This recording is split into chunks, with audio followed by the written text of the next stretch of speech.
shot him again and again, and they cut him over 20 times. But still he refused to fall. For a moment, the men around him believed something impossible. This man could not be killed.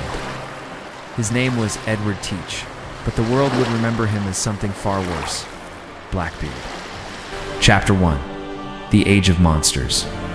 The early 1700s. An age where the oceans were not controlled by laws, but by power.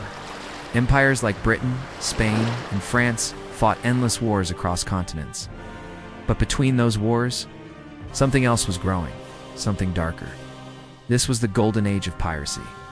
Trade ships crossed the Atlantic carrying unimaginable wealth: gold, sugar, tobacco, spices. But they also carried something else: opportunity. And men who had nothing left to lose took it. Among them was a man who would change piracy forever. Chapter 2. The Man Without a Past. No one truly knows where Edward Teach came from. No royal blood, no noble name, no great beginning. Just a man, lost in history. Some believe he was born in England. Others say he came from the colonies. But the truth is, it didn't matter. Because Edward Teach was not the man who became famous. Blackbeard was. Before that, he lived a different life as a privateer, a legal pirate, fought for the British during wartime, attacking enemy ships with permission from the crown. But when the war ended, so did his purpose. No war, no money, no identity. And for men like him, peace was not freedom, it was death.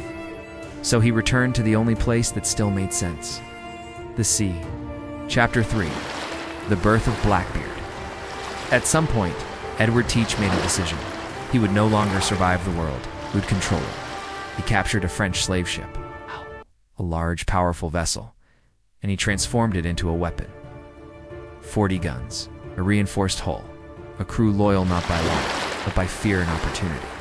He renamed it Queen Anne's Revenge, but the ship was only part of the transformation. The real change was him. He grew his beard long and wild, dark as night. Then he did something no one had ever seen before. Before battle, he lit slow-burning fuses and tied them into his beard. Smoke surrounded his face. His eyes glowed through the darkness.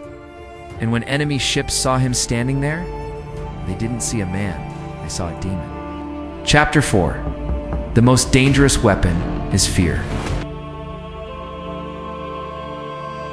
Most pirates fought with violence. Blackbeard fought with psychology. He understood something terrifyingly simple. If your enemy is already afraid, you don't need to fight. Ship after ship surrendered without resistance. No cannon fire, no bloodshed, just silence. And submission, because no one wanted to face him. This made Blackbeard different. He didn't need to destroy fleets. He needed to become a story. A nightmare that spread faster than any ship could sail. And soon, he was no longer just a pirate. He was a legend. Chapter 5. The Peak of Power. By 1718, Blackbeard controlled multiple ships. But he wanted more. Not just fear from sailors. Wanted power over entire cities. So he did something unthinkable. He sailed to Charleston, one of the most important ports in the American colonies, and he blocked it completely. No ship could leave. No ship could enter. The city panicked. Trade stopped. Supplies ran low. And then Blackbeard made his demand. Not gold. Not weapons. Just think about that. A pirate holding a city hostage. Not with destruction, but with control. Charleston obeyed because they had no choice. At that moment, Blackbeard was not just ruling the sea. He was controlling land. Chapter 6. Fatal Mistakes. But power always comes with a cost. And Blackbeard made one critical mistake. He became too visible, too bold, too dangerous to ignore. The British Empire had tolerated pirates before. But this was different. This was a challenge to authority itself. So they made a decision. Blackbeard had to die. They sent a man named Robert Maynard. Young, calculated, and unlike many others, he was not controlled by fear. He didn't chase the legend, he studied the man, because Maynard understood something crucial. If you fight Blackbeard like everyone else, you will lose. November 1718, the coast of North Carolina. Morning fog covered the water. Two ships approached each other. One carried a legend, the other a plan. Blackbeard opened fire. It looked like another easy victory. But Maynard did something unexpected. He made his ship look weak, damaged, almost defeated. He hid most of his men below deck. Waiting, Blackbeard saw the opportunity. He moved in, confident, certain. He boarded the ship and walked straight into a trap. Chapter 9. The Immortal. The deck, which had been silent, suddenly exploded. From the ship's hold, figures surged forth like ghosts from hell. Screams pierced the fog. Robert Maynard had set a perfect trap, but he hadn't anticipated one thing. He was facing a monster. Amidst the thick smoke and pungent smell of sulfur, Blackbeard stood there. The slow-burning fuses on his beard still emitted a gray smoke, enveloping his face like a demon from mythology. The first bullet lodged in his chest. He didn't blink. The second bullet ripped through his shoulder, still wielded his heavy sword, striking down the one who had fired. The sound of metal screeching as Maynard's blade clashed with Blackbeard's short sword. Around them was a dance of blood and steel.